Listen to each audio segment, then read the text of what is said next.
If you're a real estate investor and are wondering how to raise and leverage private money to make more profit on every deal, then you're in the right place. On Raising Private Money, we'll speak with new and seasoned investors to dissect their deals and extract the best tips and strategies to help you get the money, because the money comes first. Now here's your host, Jay Conner. This question that I ask myself will help you fix any problem you've got in your business, your financial affairs, your personal relationships, your health. I don't care what it is. What's up, everybody? Welcome to Gathering the Kings podcast. I am your host, Chaz Wolfe.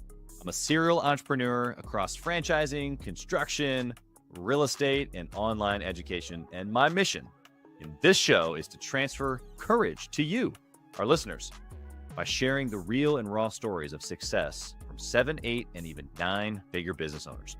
Today, we are joined by Jay Conner, an expert in private lending and creative financing. Jay has been in real estate for over 20 years, rehabbed over 500 homes, and completed $52 million in transactions. So, how has Jay managed to navigate the volatile real estate market and secure consistent success using private money, especially with all the turbulence in the market today? We're about to find out.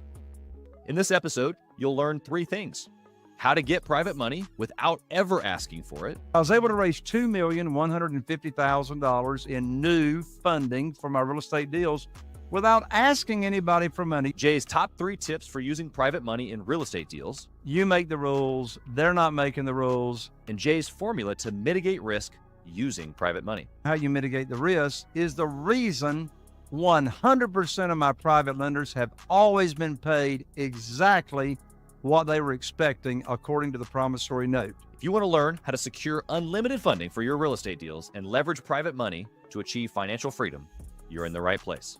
Stick around. This is one episode you won't want to miss. Enjoy the show.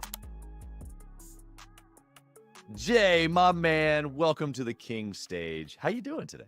Oh, my lands, Chaz. How in the world am I doing today? Let me tell you how I'm doing. I'm so excited to be here. That's fantastic. You've been doing this for a long, long time, and you've got not only just some great information, but some real strategies that work. You've been doing real estate for over 20 years.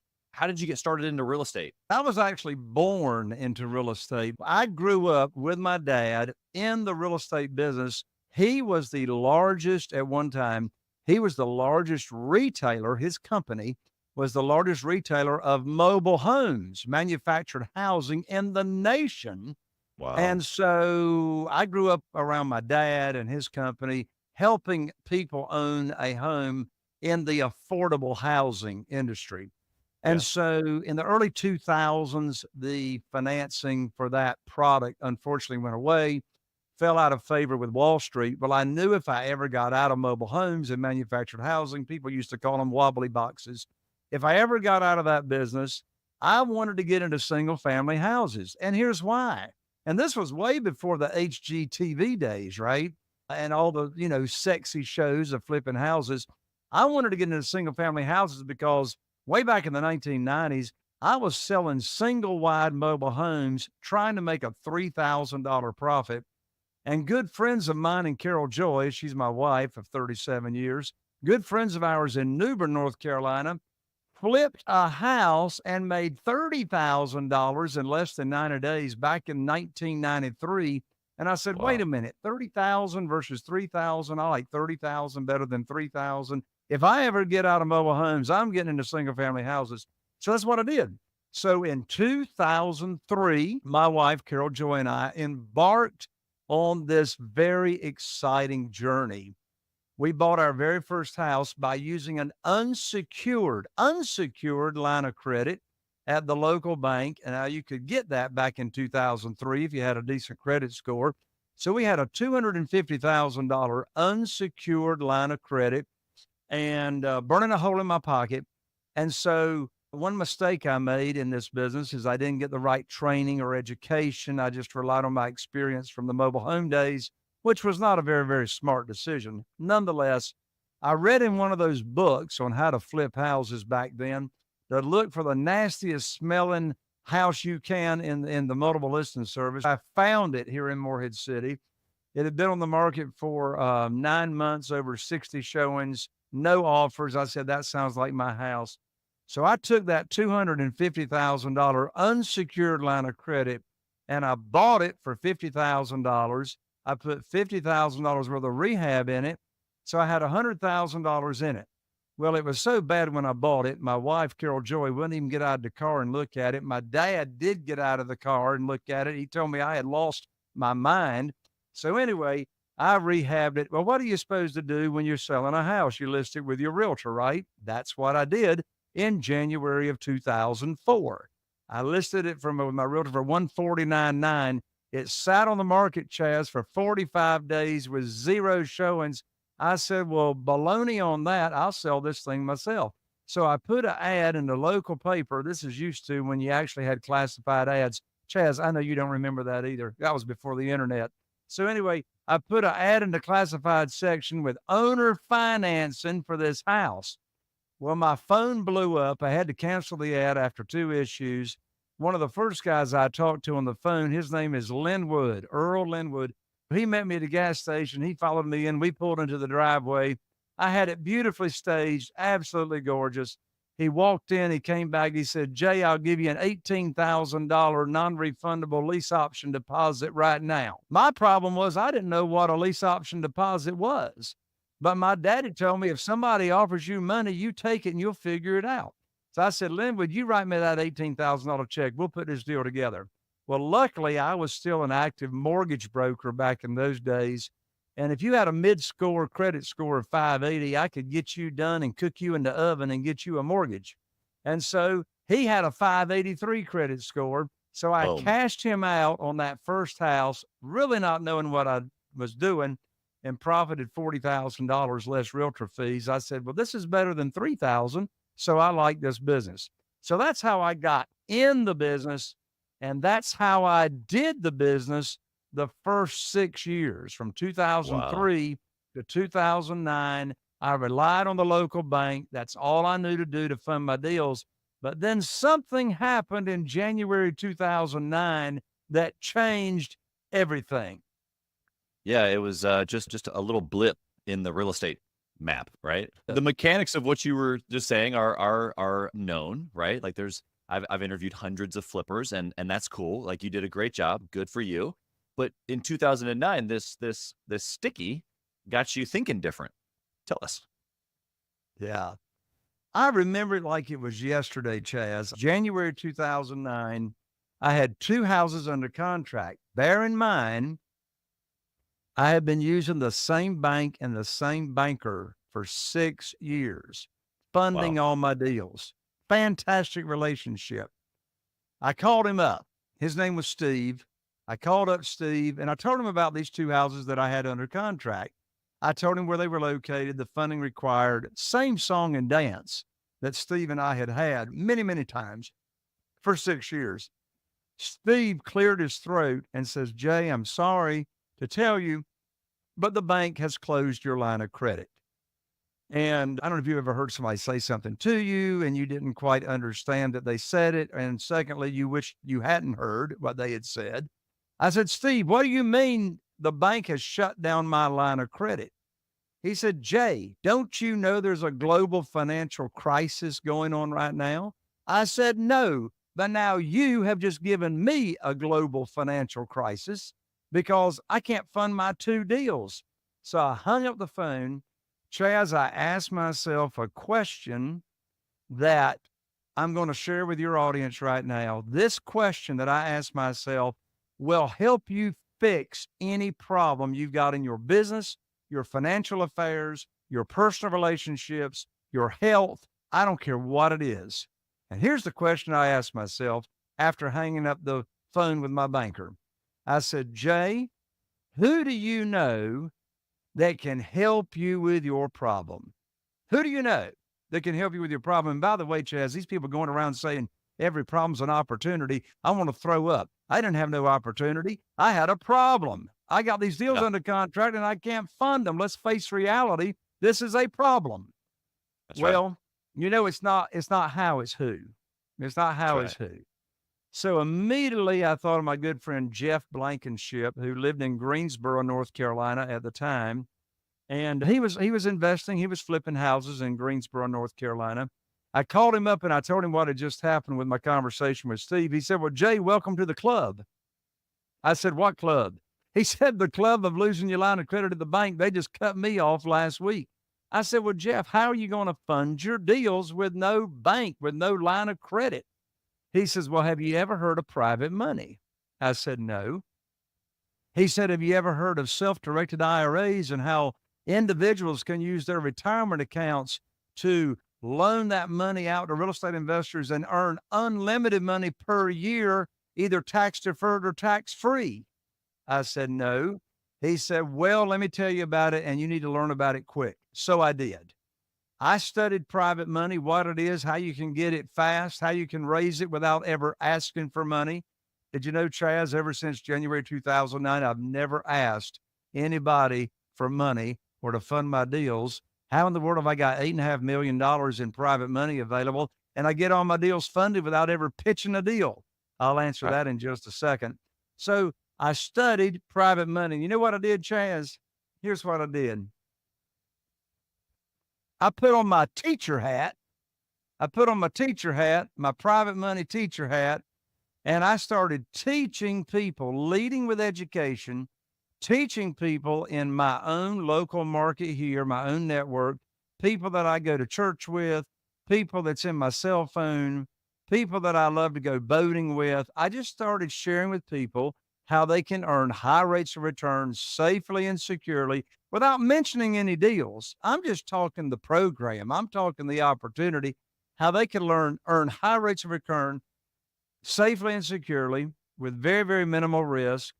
And so in less than 90 days, with me just leading with education, I put on a private lender luncheon.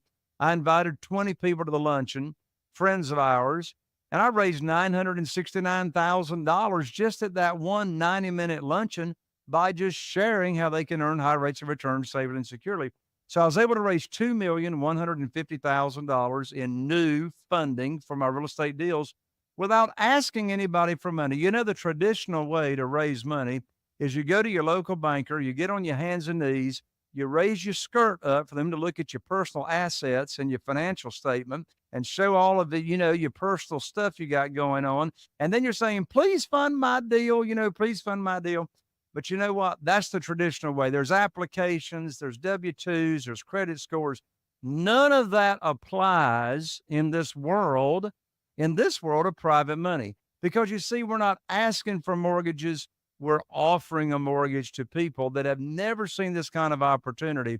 This side of COVID, I've had more money chasing me. I've never had to chase the money.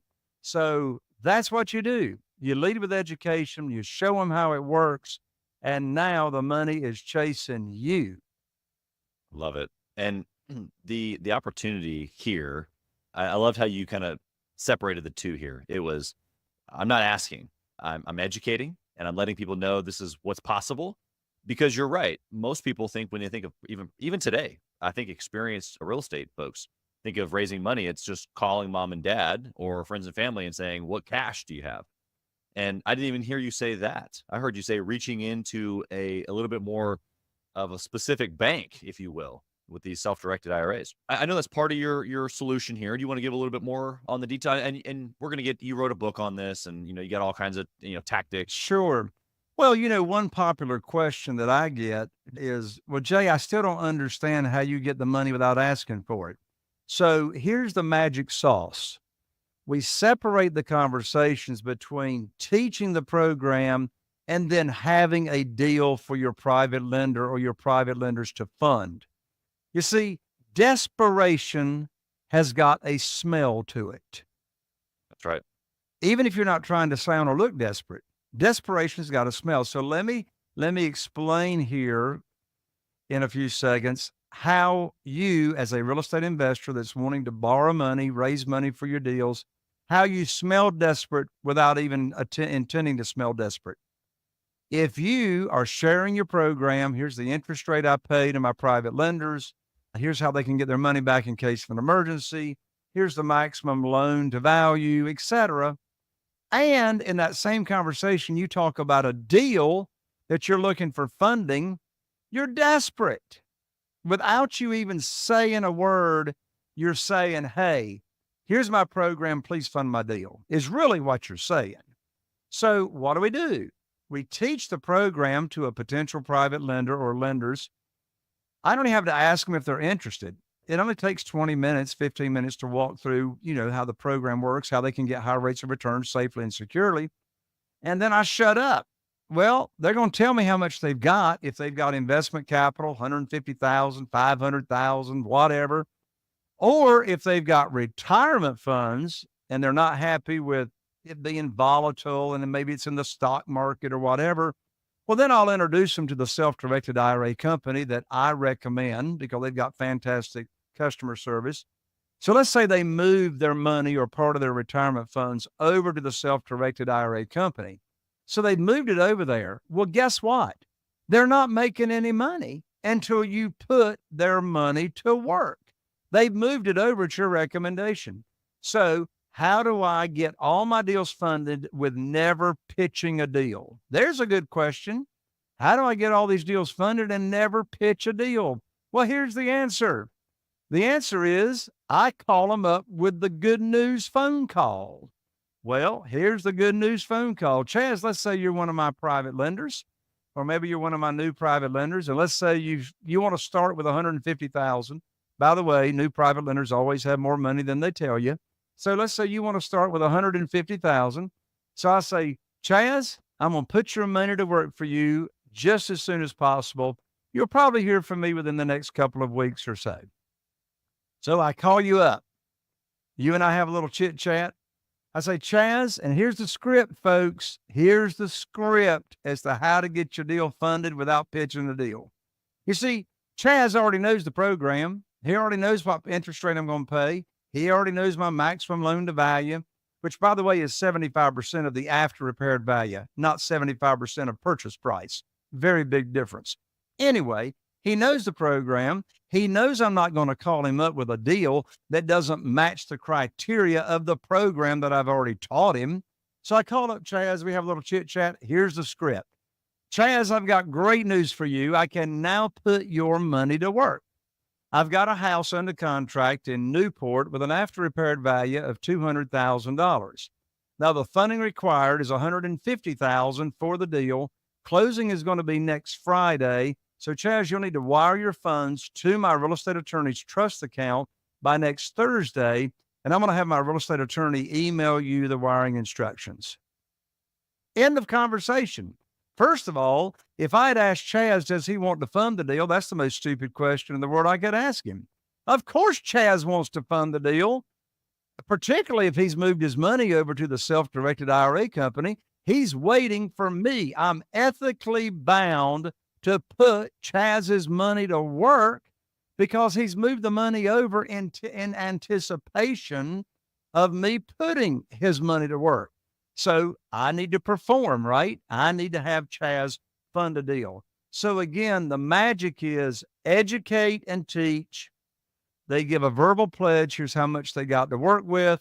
Now I call them with the good news phone call and done deal. I love the simplicity, and I've taught sales for so long now, and it's never goes as a point that can never be over, or that it's overstated. I'll say it again and again and again, which is what you just did, is that you used words in a particular way to make it make sense. You didn't overcomplicate. I say things all the time like a confused mind can't buy. Like the listener right now is like following, this makes sense, of course. But I don't want to move on too fast because thousands of sales reps, I'm sure you've seen thousands of real estate professionals who overcomplicate the process or the deal. And that's actually when most things kind of spiral down, is that everything in the process is going well, and then you complicate it and a confused mind doesn't buy, or there can be no agreement where there's disagreement. And so if you can just keep it simple, not onto the way of keeping information, I think that's probably where a lot of people in their integrity feel like, well, no, I have to explain everything. And it's like, well, actually the investor is, like you said, relying on you to be the expert, or, in the case of a sales process, the prospect is relying on you to be the expert. And so they don't actually have to know every single nuance of the deal or the product. They need to know the important things that are for them. And then we got to get their money to work. That's the main point. We got to make them some money, got to perform. That's it. You know, what you just said reminds me of this. Sometimes people will say, well, Jay, when someone is starting out raising private money, what's a common mistake they make? I can tell you what the common mistake is. They talk too much. They talk too much. It's like, look, you're not selling anybody on anything. You're not trying to persuade them. You're not trying to talk them into anything. You're just sharing information that you have that they do not have, right? Most people walking around, even financial advisors walking around, never heard of a true self-directed IRA. What in the world is that? What in the world is a third-party custodian approved by the IRS that allows people to invest their retirement funds truly self-directed?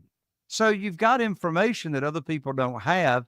Keep it simple in terms that they can understand, and use in terms that they do understand. Yeah. Yeah. I think that all of that is super good.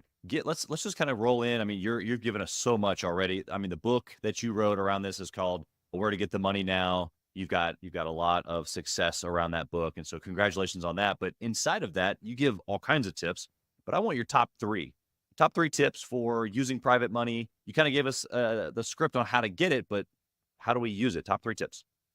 Top 3 tips on using private money. So first of all, number one, it's going to be very hard for you to own real estate using private money until you own the real estate between your ears. Now, what in the world do I mean by that?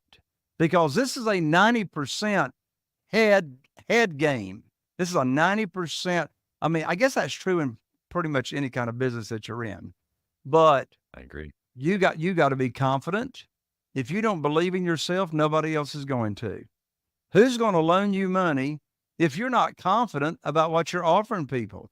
Who's going to loan you money about you being confident as to the offers that you're making on deals? If you're not confident, then how do we get that fixed? Well, you join hips with somebody that knows what they're talking about and has been through the mines. Well, that's somebody locally or whatever. Your mindset is that when you're talking with someone about private money, how they can make high rates of return safely and securely, about this opportunity, I want you to picture in your mind, you got 1 foot out the back door getting ready to leave. Because whenever you feel like you're selling, stop. Yeah. Both feet are in. Stop. In other words, when you feel like you're pushing or you're really trying to convince somebody of something, wrong approach. You are confident. You are offering something that's going to be for the betterment of them. It's going to be a win-win-win scenario.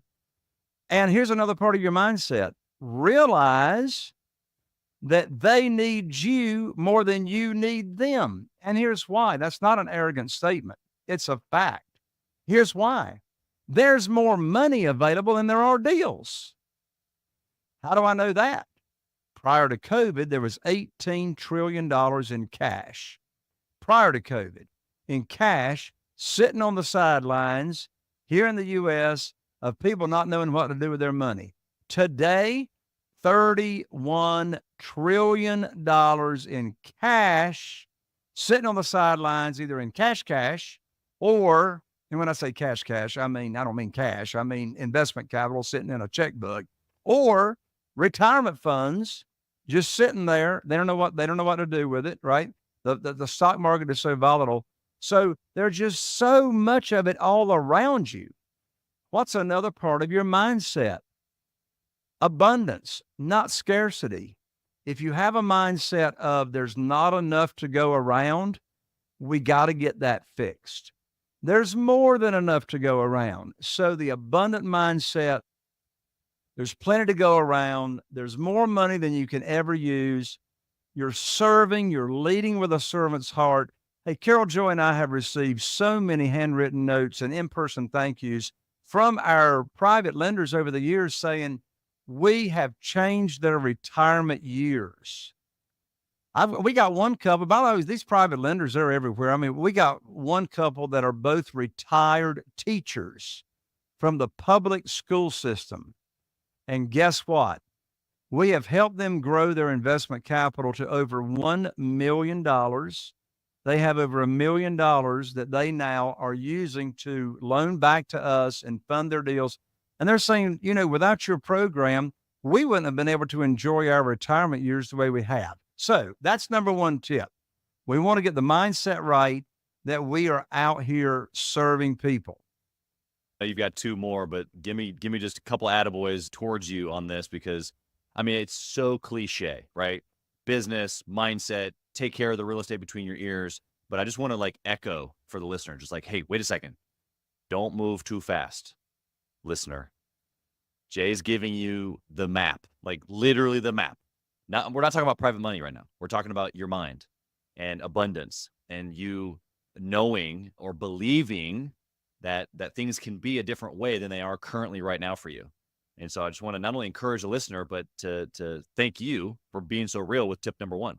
I know you're going to come hot and heavy with tip 2, 3 here, but tip number one, if that was all that you gave, they're ready to roll. I'm ready to roll.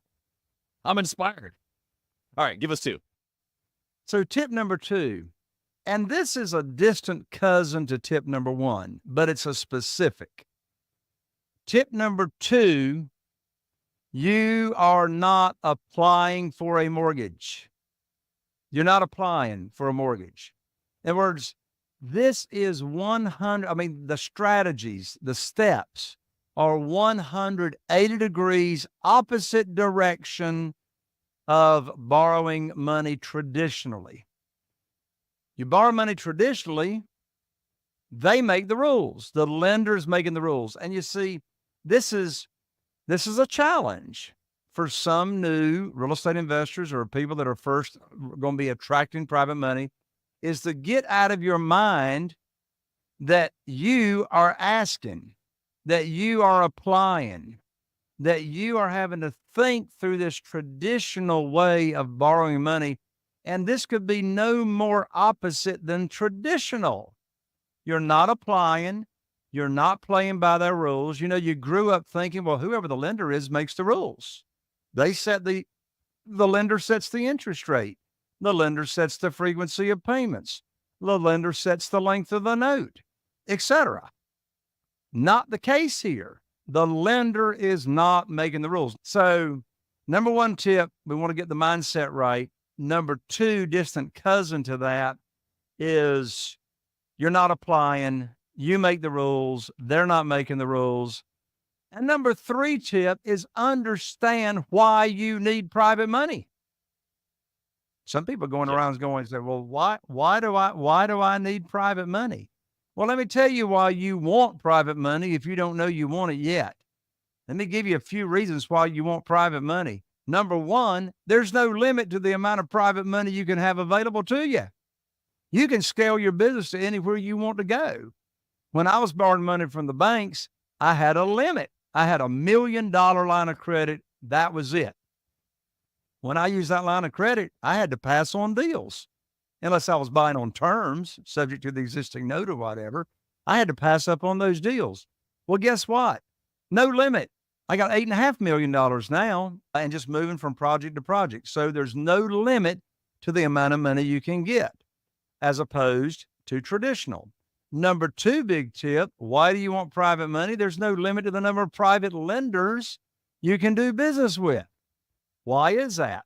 Because we're not regulated by the commissioner of banks. We can do business. We're individuals. We're doing business individual to individual. So no limit. Number 3, no credit score, no credit check. Your credit's got absolutely nothing to do with how much private money you can get.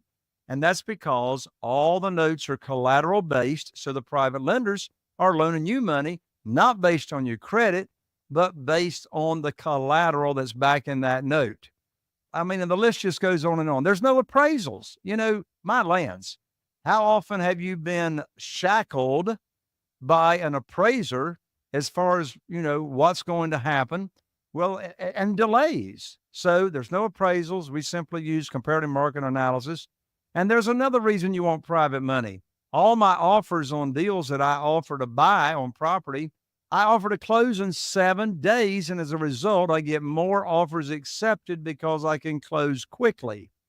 You can't close in 7 days if you're using commercial money. They're going to order an appraisal. I mean, maybe if you got a good relationship, maybe you could close in 3 weeks, maybe with the hard money lender. And another thing you want to understand is this world has got nothing to do with hard money. This is not hard money. Hard money is typically a broker of private money that has raised private money for their fund, and now they're going to loan it out to you at a higher interest rate with points, et cetera. There's another reason you want private money. There's no origination fees. There's no points. Just skip over the middleman. You know, I mean, it's just a straight, I've been paying the same interest rate since 2009 when I started, and that's 8%. It doesn't matter what the market does. The market can go up. I'm talking about interest rates. The market can go down. And so, you know, one question I get recently in this market, Chaz, they say, Jay, how in the world are you still paying your private lenders the same thing you were paying them prior to COVID? I said, well, there's 2 big reasons. Number one, I make the rules. Number 2, 8% is still a whole lot more than 4% or 4.5% that you can get in a 12-month CD and is backed by real estate. I'm telling you, if I'm lying, I'm dying. Private money will skyrocket your real estate investing business because at the end of the day, what are the two questions all of us have? How do you find the deals and where do I get the money? I got the money answer for you. There are 3 categories as to where you find private lenders. You might want to write these down if you're not driving. The first category of finding private lenders is your own warm market and connections. The second category is what I call your expanded warm market. I say the more money you wallow in, the more money sticks to you. And some people say, well, my network is broke. I don't have a very good network. Well, you need to fix that because there's a direct correlation, as we all know, between your network and your net worth, of course. So expand your network. Well, how do you expand your network? I can tell you how to expand your network overnight at a place that I've gotten millions of dollars in private money. You want to know where that is? Here it is. www.bni.com, Business Networking International. Business Networking International is an organization, if you're not familiar with it, to where you join. And, you know, Morehead City, where I live, has only got 8,000 people. Even we have a BNI, right? So the purpose of BNI is not social. It's not civic group and fundraising. You are in Business Networking International for the purpose of giving each other leads in your group. So if there's 20 people in your group, like here in Morehead City, then I've got 19 other people that are endorsing me and promoting me and referring people to me that want a high rate of return safely and securely. Well, in that group, there's one realtor, there's one real estate attorney, there's one general contractor, there's one plumber, there's one HVAC. And so we are endorsing each other. So just through the endorsement of Business Networking International, I've had millions of dollars referred to me just from BNI. That's a quick way right there to grow your network very, very quickly. And the third category of private lenders are existing private lenders. These are individuals that already know the game. They are already lending money out to real estate investors. Where do you find those people? Well, self-directed IRA companies, third-party custodians. Did you know over 70% of account holders at self-directed IRA companies want to loan money out secured by real estate? They want to be a passive investor and just get the returns. So actually, self-directed IRA companies have regular networking events on Zoom, and you can go there and network, and you don't even have to have an account. You can network with existing private lenders. But here's the catch. When you're networking with an existing private lender, you're not putting on your teacher hat. They already know what private money is because they're already loaning it out. So now you don't get to make the rules. Now it's a negotiation conversation. And I'd rather not negotiate. I'd rather make the rules. But that's where you can get private money. Hey, kings and queens, Chaz Wolfe. I want to talk to you about something that's super important to me. We put a lot of time and effort, we meaning myself and my team, into this podcast, into the content that goes out every single day. And if you have been getting any sort of value or insight from this, we want it to be able to reach other business owners too. So we would love if you would like, comment, share, leave a review, post, share again, all of the things on social media, on all the different platforms, or even on the podcast mediums of Apple and Spotify. We would love to be able to get our content into more hands, more entrepreneurs, so they can grow their business as quick as possible. Together, we are building a community of like-minded entrepreneurs who are committed to growing their businesses to new heights. So let's do this. Let's help each other grow. What happens, though, when a deal's gone wrong? What's the sticky? What's the black eye? What's I wish this had never happened, but it did. What was that moment? Well, let me share a revelation. Every deal goes wrong. Every deal goes wrong. Ain't that the truth? Every deal goes wrong. What do I mean by every deal goes wrong? Well, when you're rehabbing and renovating, have you ever had a rehab or renovation budget come in on budget? Of course you have. One. I've rehabbed over 500 houses in our little teeny tiny area here of only 40,000 people.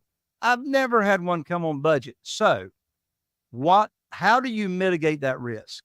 How do you mitigate the risk? Here's how you mitigate the risk. And by the way, what I'm getting ready to tell you on how you mitigate the risk is the reason 100% of my private lenders have always been paid exactly what they were expecting according to the promissory note. So how did that happen? Whenever I had a deal come in on budget? Here's the answer. The answer and the mitigation of risk is not in estimating repairs exactly perfectly. The mitigation of risk is in your offer. The mitigation of risk is in your offer. So one mistake that new real estate investors make is they pay too much. You're paying too much for the property. You're emotionally involved, particularly in that first deal. You're dying to get that first deal, and you pay too much. And I tell you what, HGTV has ruined a lot of people when it comes to real estate investing because, first of all, by the way, I love watching HGTV. Nothing against them. I love the shows. But the only thing about reality TV is there's nothing real about reality TV, right? It's a show. And so, so when they're showing like the profits, let me tell you, the profit on a deal is not what you sell it for minus repairs minus what you paid for it. That is not the profit on a deal. There's this thing called realtor fees and carrying costs and private lender fees and closing costs and insurance and taxes and utilities and cutting the grass and on and on and on. So what I'm saying is how do you mitigate the risk? Well, let me give you the formula. Let's just don't talk seminar jargon. Let me give you the formula. Here's my formula for when I pay what I pay for cash on a house when I'm using private money. I take the after repaired value. So my realtor gives me all these values. He knows that I'm going to turn this home into a home that's ready for Southern Living magazine pictures when I finish the rehab on it. So he knows what the ARV is. He's going to use comparable sales of other homes in the area that have been renovated to the hilt. So we take the ARV. If the after repaired value is over $300,000, I multiply times 80%. If you're in California, you're going to be multiplying everything times 80% because you can't even get an outhouse for $200,000. So anyway, when the after repaired value is over $300,000, I multiply times 80%. If the after repaired value is less than $300,000, I multiply times 70%. I then take that figure, I subtract the estimated repairs on the property. That's going to give me a figure known as maximum allowable offer. But don't offer that all cash. You got to give yourself some hedge room. So if it's less than $300,000 on the after repaired value, I then subtract another $10,000 for the unexpected. Now that's the maximum I'm going to pay. If it's over $300,000 after repaired value, I'm going to subtract an extra $20,000 for what is the maximum that I'm going to pay.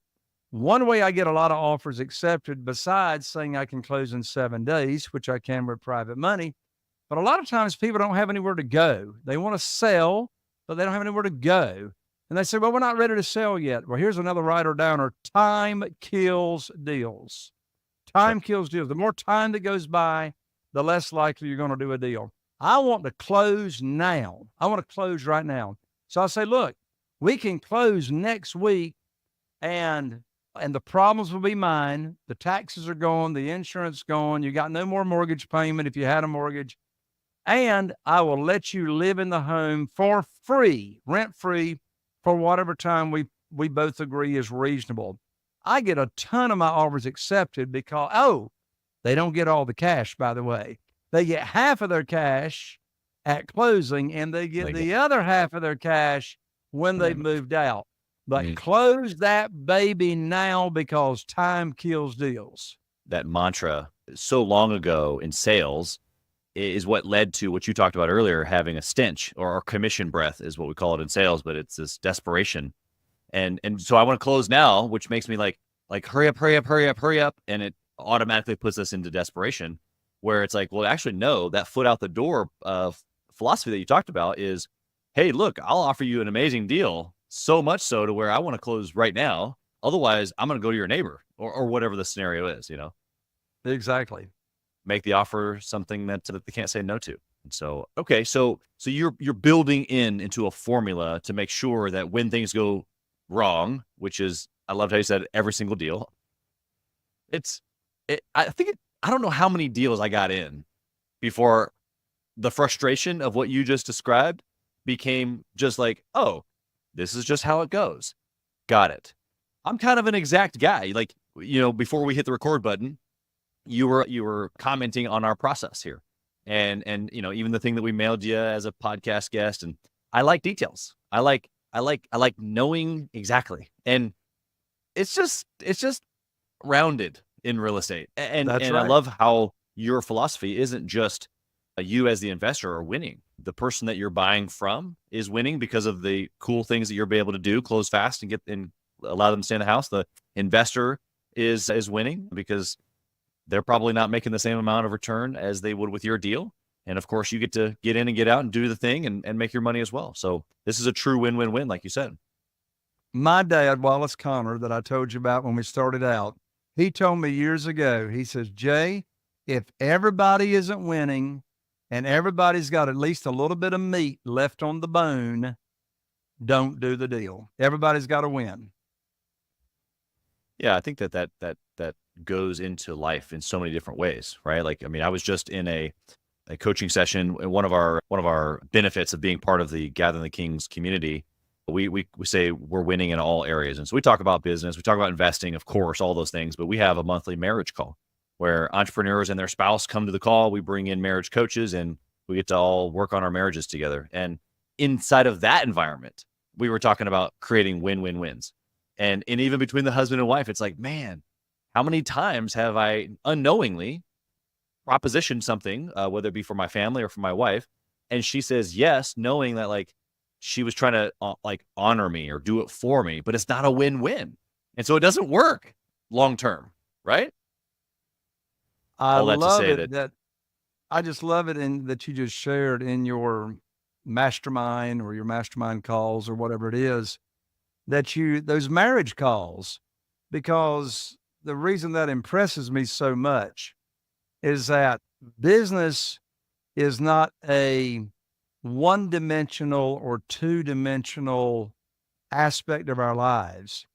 Right. Our business affects everything else in our lives. Our personal life affects our business. Our spiritual life, whether you view yourself as a spiritual person or not, affects your life. It's all intertwined. And if one part of your life, your health is all intertwined here. Your sleep, all that.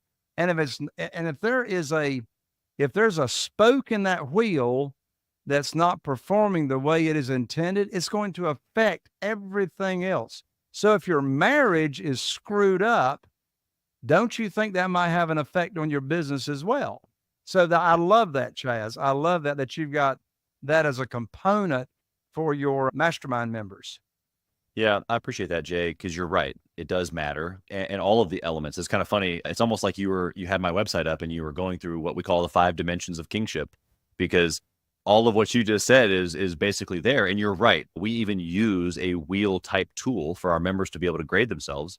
And so inside of that mindset, it's the mastermind principle. And so I'm kind of leading this to one of my next questions for you here, but the mastermind principle defined by Napoleon Hill in Think and Grow Rich, chapter 10, is 2 or more minds working together in harmony unto achieving something definite. And so for us in the group, that's living the exceptional life. And so in order to live the exceptional life, you got to win in all areas. And so we help each other do that via a lot of the things that you just mentioned, which is great. But inside of private money, inside of real estate, inside of your marriage, how have you used the mastermind principle to be successful and be where you are today? The mastermind principle has been such an integral part of mine and Carol Joy's success on multiple fronts. First of all, the very first mastermind group that Carol Joy and I joined was all the way back in 2011. I'd never really heard of mastermind groups prior to 2011, but of course, Napoleon Hill had been talking about them since the early 1900s. And what I learned about becoming a member in a mastermind group, of working with like-minded people, there's so many benefits. One huge benefit, in addition to getting the results for the reason we joined, and that is to help us grow our business, is I forged, and Carol Joy and I, we have got relationships with people that we did not know prior to Mastermind, and we're still best of friends with those people. I tell you, another big benefit of being in masterminds is we have this thing that we really enjoy that we call safe space. And in this safe space, we're able to share with each other confidential information. We're all under non-disclosure, and we're able to share information with each other that we don't even tell our own blood relatives about ourselves. I mean, the question is, where can you go? Where can you go? And, you know, we all walk around with filters on our face. All of us walk around with filters. Where can you go and totally take your filter off and really share what's going on inside your heart? Because your fellow mastermind members, you know, masterminding is just as much about giving as it is receiving. And in my opinion, it's a whole lot more about sowing than it is about reaping.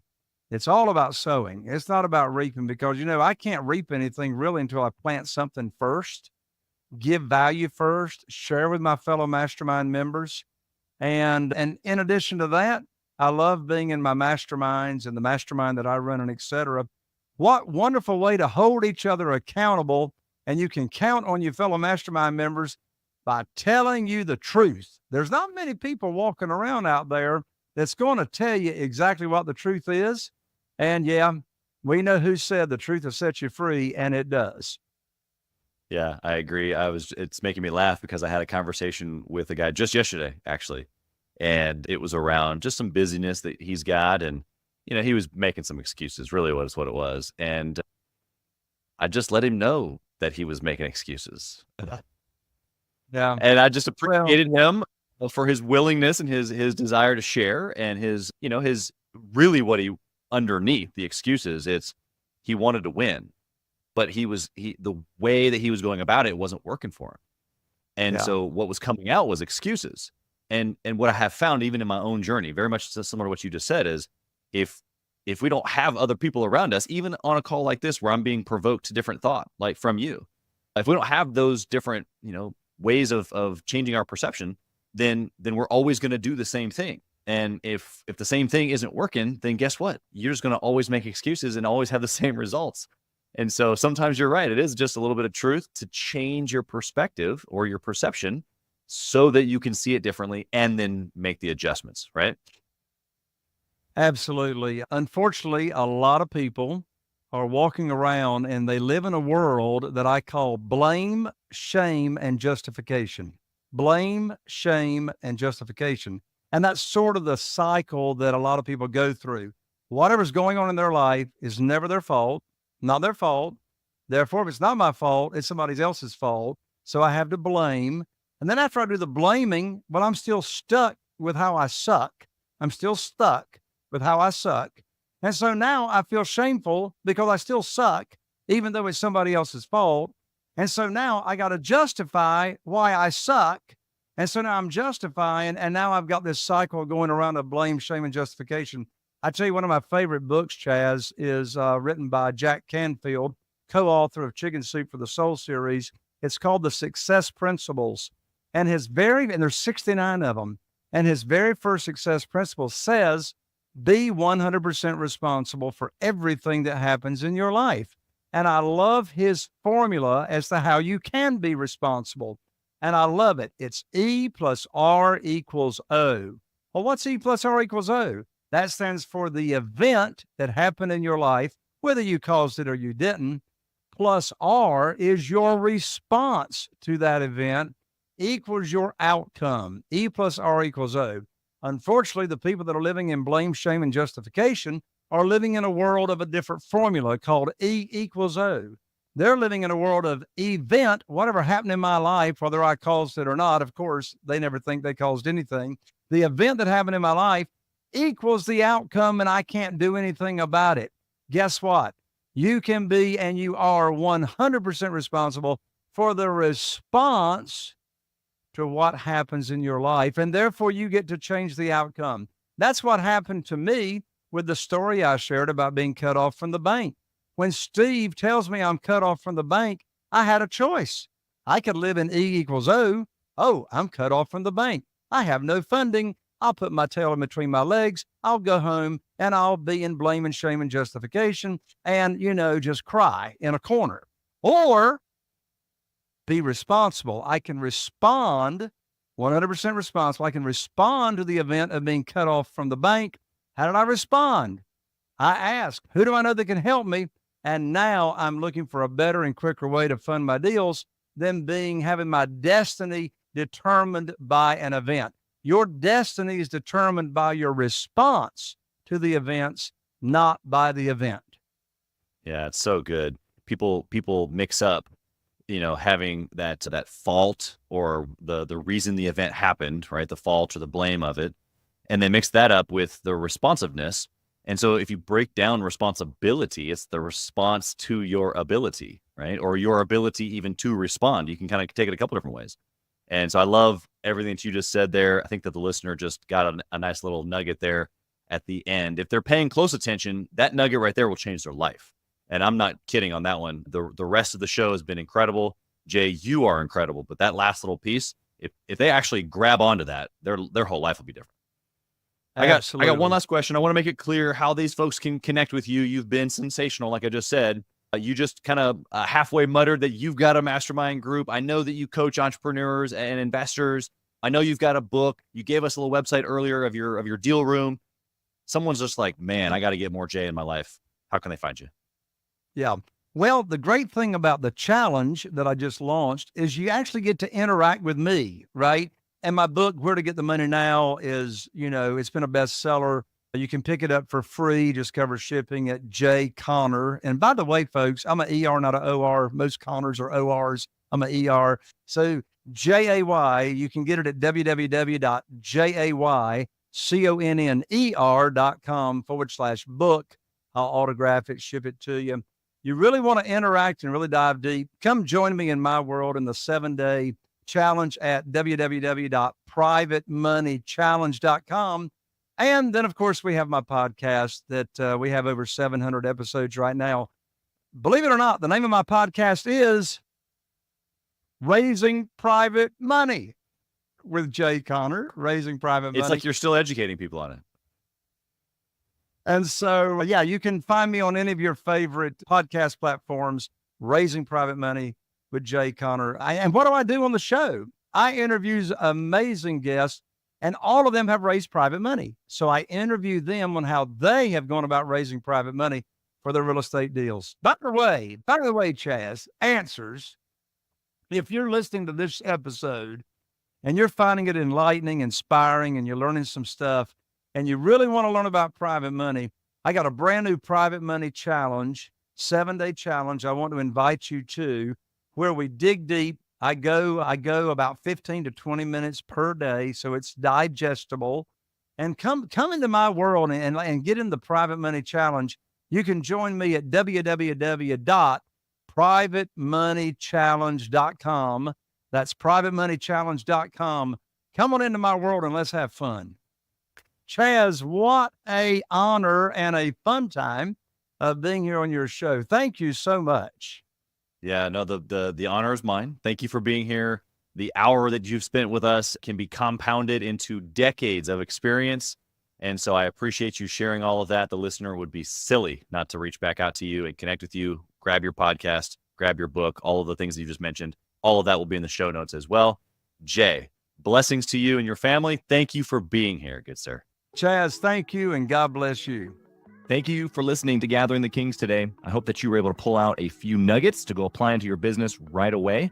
More importantly, though, I hope that you're realizing that it takes more to be successful than just being by yourself, doing it all on your own, carrying the weight all by yourself. What I have realized, not only in my own journey from multiple businesses and multiple different industries, and now interviewing over 200 or 300 other very successful 7, 8, and 9-figure business owners, is that it's tough to do it alone. And so Gathering the Kings exists to bring together successful entrepreneurs. In fact, we are putting together 1,000 kings, specifically who are grateful but not done. We're intentionally assembling kings who fight tooth and nail for their business, family, and communities. And here's what we believe, that in the pursuit of excellence in those areas, that it ignites within us the responsibility to govern power and forge a lasting legacy. So if that relates and resonates with you, and you know that you need people around you, sharp, qualified, other very successful business owners, I want you to go to gatheringthekings.com. I